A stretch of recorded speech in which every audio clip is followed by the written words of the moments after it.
Australia is what I would call a sporting country. Cricket, rugby, and Australian football are all incredibly popular sports. Australia has also really punched above its weight in the Summer Olympics, earning an oversized number of medals given its population. Their performance in the Winter Olympics, however, has not been so great. Learn more about the extremely unlikely way that Australia won its first Winter Olympics gold medal on this episode of Everything Everywhere Daily.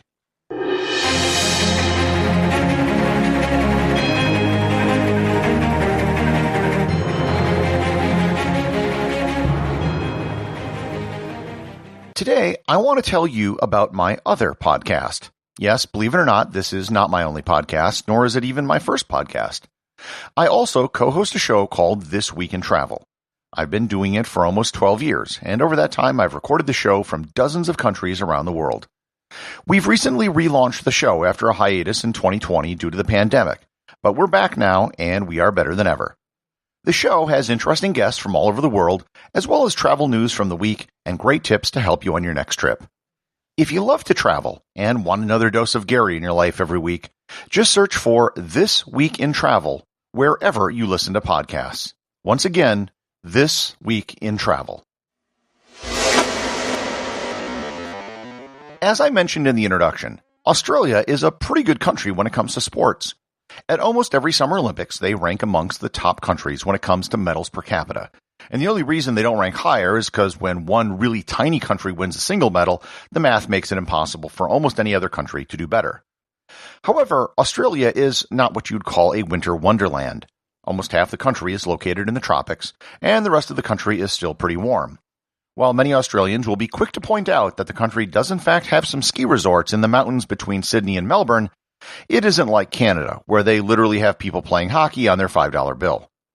That being said, Australia has had some competitors in the Winter Olympics over the years. They had their first competitor at the 1936 Winter Olympics in Germany. After that, they would send small contingents, usually with under a dozen competitors, but sometimes as many as 30. The results were nothing to get excited about. For decades, the Australian Winter Olympians had nothing to show for their efforts. From 1936 to 1992, a 56-year period, Australia had 134 entrants in the Winter Olympics with 0 medals to show for it. In 1994 in Albertville, France, Australia finally ended their Winter Olympics drought when they struck bronze in the men's 5,000-meter short track speed skating relay. In 1998, the bronze train just kept a-rolling when Australia came home with its second bronze medal, this time in an alpine skiing event, the women's slalom. As the new millennium dawned, Australia clearly was established as one of the world's most middling, bronze medal-winning Winter Olympic countries. The big question was if Australia could get to that next level and actually bring home a silver, or, heaven forbid, a gold. Here I have to take a detour from talking about Australian winter sports to talk about one sport in particular, and the sport which will be relevant in a moment, short track speed skating. In traditional speed skating, only 2 competitors are on the track at a time. The track is an elongated oval, and each competitor stays in their own lane. There's no contact, and it's more akin to running in a track event. In fact, a speed skating track is 400 meters long, which is the same basic length as a running track. Short track speed skating is very different. The track is much smaller and designed to fit in a hockey arena. There are no lanes. Moreover, instead of just 2 competitors, there are usually between 4 to 6, all racing at the same time. There's a lot of contact and jostling for position, and it is all being done on ice. The thing which short track speed skating is known for is incredible crashes. If someone falls down going around a curve on ice, they can take everyone else out with them, especially if they're on the inside curve. Think of a massive NASCAR crash, but instead of cars, it's people wearing ice skates and tight Lycra racing suits. This is where I now introduce Stephen Bradberry. Going into the 2002 Winter Olympics in Salt Lake City, Bradberry was probably Australia's greatest short-track speed skater. He was on the 1994 men's 5,000-meter relay team that won Australia's first medal. At the World Championships, he won a bronze medal in 1993, a silver medal in 1994, and a gold medal in 1991, all of which were for the 5,000-meter relay event. The 2002 Olympics were his 4th and final Olympics. While he had sometimes been considered a possible contender for an individual medal in past Olympics, he never won anything. In 2002, he was not on anyone's list of favorites.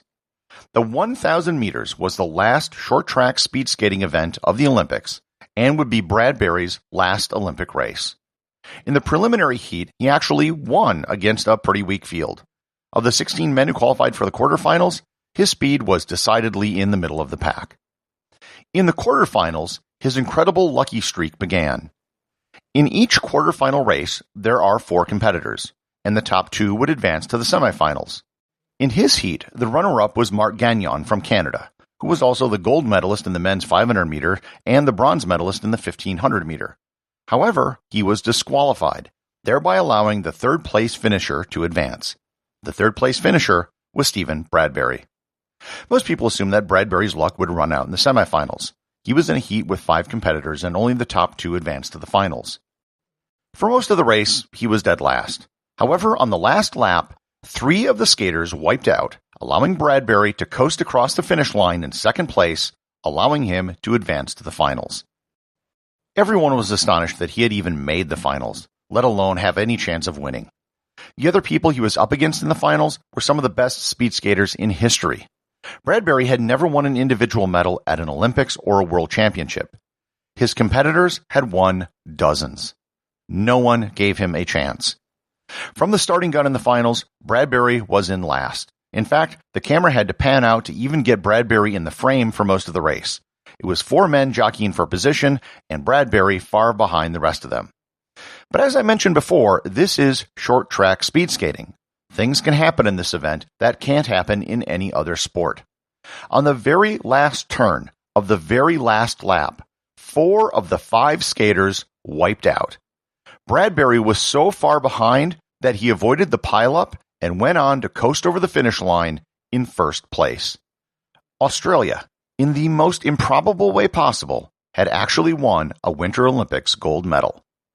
Not only did Australia win its first Winter Olympics gold medal, but it was the first gold medal ever won by anyone from the Southern Hemisphere. It wasn't the only gold medal won by Australia in 2002. Alicia Camplin won gold in aerial skiing. The Aussies also won a gold medal in 2006 and 2 more in 2010. The nation of Australia has so far won 5 gold medals in the Winter Olympics, which matches the total number of gold medals won by Eric Heiden in just 8 days at the 1980 Winter Olympics in Lake Placid. Bradberry's improbable win has turned him into a bit of a folk hero in Australia.